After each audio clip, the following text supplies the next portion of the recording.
À Peyrehorade, le château d'Orthes, qui aujourd'hui abrite la mairie, a connu en 5 siècles d'existence de nombreux propriétaires et occupants.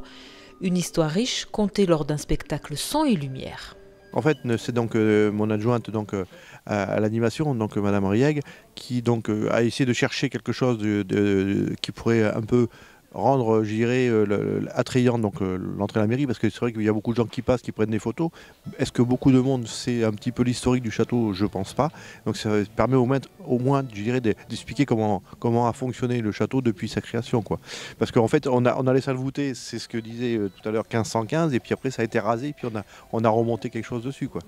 On fait revivre l'histoire du bâtiment que Nadine raconte et puis moi je l'illustre simplement, mais ça me donne un prétexte à jouer des musiques diverses et variées et aussi à faire découvrir, parce que dans la rue, pas forcément tout le monde serait venu écouter du Mozart ou du Bach.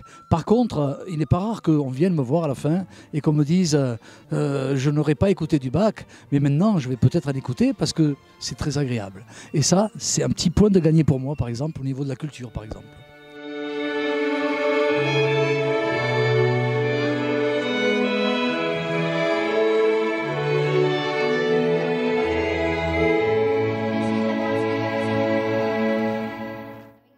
Des traces des premiers hommes jusqu'à aujourd'hui, le spectacle a raconté la véritable histoire du bâtiment, classé monument historique, et a fait voyager les spectateurs à travers les époques grâce à la musique.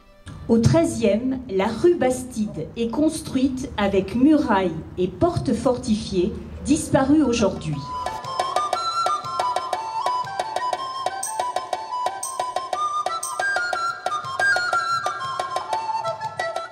Alors ce concept a été une révélation il y a quelques années, il y a une quinzaine d'années, pour pouvoir raconter des belles histoires comme le château qu'on vient de raconter. En même temps, c'est passionnant à chaque fois. Voilà les histoires de chaque village, de chaque mur, de chaque pierre ici, qui ont vibré à diverses époques. En 1946, le maire met le château à la disposition de l'Éducation nationale. Un collège technique s'y installe en septembre 1946. C'est à cette époque-là d'ailleurs que M. Prévert avait écrit cette chanson, enfin ces vers.